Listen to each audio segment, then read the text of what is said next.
George Washington was born on February 22nd, 1732, in Westmoreland County, Virginia. Washington served as a general and commander-in-chief of the colonial armies during the American Revolution, and later became the first president of the United States, serving from 1789 to 1797. George Washington was born in a very well-known family, and he was homeschooled through his entire life. After finding out Washington's brother and niece had died, he moved back to Mount Vernon, where he inherited his parents' wealthy land. The French and Indian War had started, and Washington fought with the British. Even though he lost many wars through his career, he had a strong motivation, and his motivation eventually brought his first victory against the British in 1776.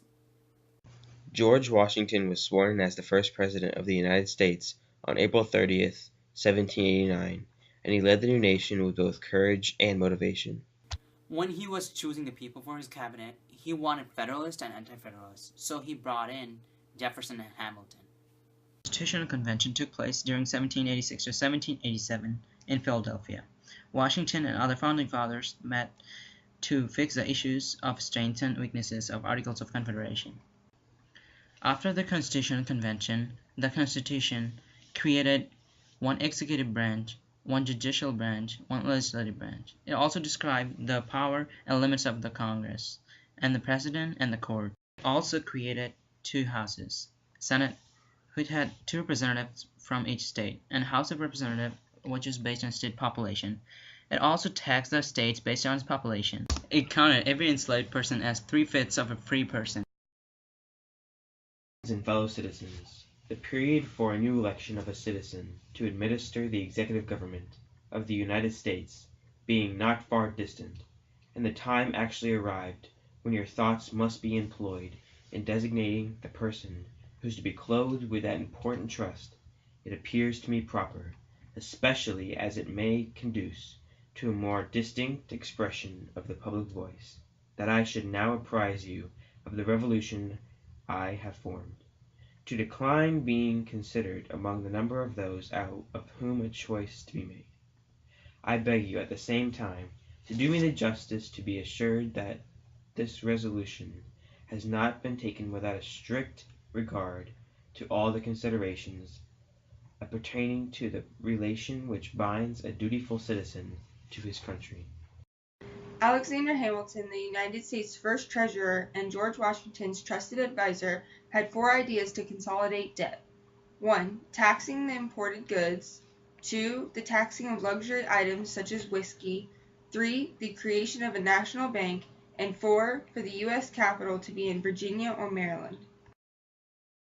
Adams quickly became identified with the Patriot cause, initially as the result of his opposition to the Stamp Act of 1765. He wrote a response to the imposition of the act by British Parliament titled Essay on the Canon and Feudal Law, which was published as a series of 4 articles in the Boston Gazette. In it, Adams argued that the Stamp Act deprived American colonists of the basic rights to be taxed by consent and be tried by a jury of peers. 2 months later, Adams also publicly denounced the act as invalid in a speech delivered to the Massachusetts governor and his council. In 1770, Adams agreed to represent the British soldiers on trial for killing 5 civilians in what became known as the Boston Massacre.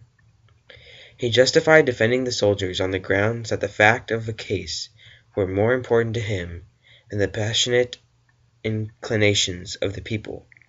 He believed that every person deserved a defense, and he took the case without hesitation. During the trial, Adams presented evidence that suggested blame also lay on the mob that had gathered, and that the first soldier who fired upon the crowd was simply responding the way anyone would have when faced with a similar life-threatening situation. The jury acquitted 6 of the 8 soldiers, while 2 were convicted of manslaughter. Reaction to Adams' defense of the soldiers was hostile. Thomas Jefferson had a great education as a child, which started at the College of William and Mary. He later studied law with George Wyatt. He practiced law in Virginia from 1767 to 1775, which is when he married Martha. Abigail and John Adams did not always see eye to eye on matters of policy. During her husband's presidency, the United States had some problems with France, who once was a great ally. France was in the midst of revolution when Adams became president. The country was being run by a 5-man executive group known as the Directory along with the legislative body. The Directory had stopped trade with the United States and refused to meet with any U.S. envoys. In 1798, Adams was told that the French officials would hold talks for substantial bribes. The attempt at extortion did not sit well with John Adams, and he told Congress about the incident. The documents related to this incident were published, and the whole situation became known as the XYZ affair, as Adams had only used letters to identify the French officials instead of names. Abigail throughout the war should be declared while John sought out a peaceful, less costly solution. The couple did, however, agree on the Alien and Sedition Acts of 1798. The 3 Alien Acts were aimed at immigrants and increased the waiting period for naturalization, allowed the government to detain foreign subjects, and permitted deportation of any alien deemed dangerous. The Sedition Act federalized the ban against malicious anti-government writings and other works inciting opposition to Congress or the President. A champion of her husband, Abigail thought those who published lies about John should be punished. Under the act, penalties included fines and jail time. John Adams signed these acts into law and has since been rebuked by historians for this anti-immigrant, anti-free speech legislation. Kentucky and Virginia resolutions, also known as the Virginia and Kentucky Resolves, were passed in opposition of the Alien and Sedition Acts. The revolutions attacked the Federalist interpretation of the Constitution, which extended the powers of federal government over the states. The resolutions declared that the United States Constitution only established an agreement between the central government and the states, and the federal government had no right to exercise powers not specifically delegated to it. Should the federal government assume such powers, its act under them would be void. It was the right of the states to decide as its constitutionally of such acts. Thomas Jefferson was born on April 13, 1743, in Shadwell, Virginia. He was a draftsman of the U.S. Declaration of Independence, the nation's first Secretary of State, the second Vice President, and, as the third President, the statesman responsible for the Louisiana Purchase. Jefferson died in bed at Monticello, located near Charlottesville, Virginia, on July 4, 1826.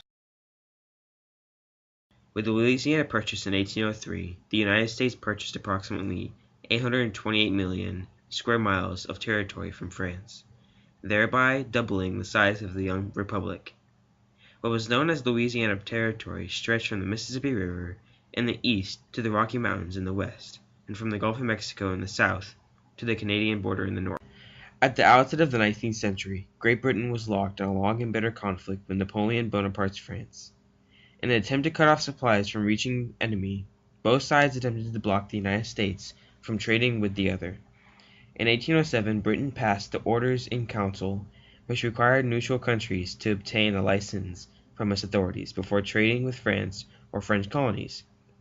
The Royal Navy also outraged Americans by its practice of impressment, or removing seamen from U.S. merchant vessels and forcing them to serve on behalf of the British. In 1809, the U.S. Congress repealed Thomas Jefferson's unpopular Embargo Act, which by restricting trade had hurt Americans more than either Britain or France. Its replacement, the Non-Intercourse Act, specifically prohibited trade with Britain and France. It also proved ineffective, and in turn was replaced with the May 1810 bill, stating that if either power dropped trade restrictions against the United States, Congress would in turn resume non-intercourse with the opposing power. After Napoleon hinted he would stop restrictions, President James Madison blocked all trade with Britain that November. Meanwhile, new members of Congress elected that year, led by Henry Clay and John C. Calhoun, had begun to agitate for war, based on their indignation over British violations of maritime rights, as well as British encouragement of Native American hostility against American expansion in the West. On December 24, 1814, commissioners signed the Treaty of Ghent, which would then end the War of 1812. The Treaty of 1818 has 3 parts. 1. Dealing with the fishing rights of the northeastern side of America. 2. It established the 49th parallel by Canada. 3. Joint occupation of Oregon Territory. George Washington. None? I think so. He was the first president. 2, 1. Are you videoing? Oh, okay.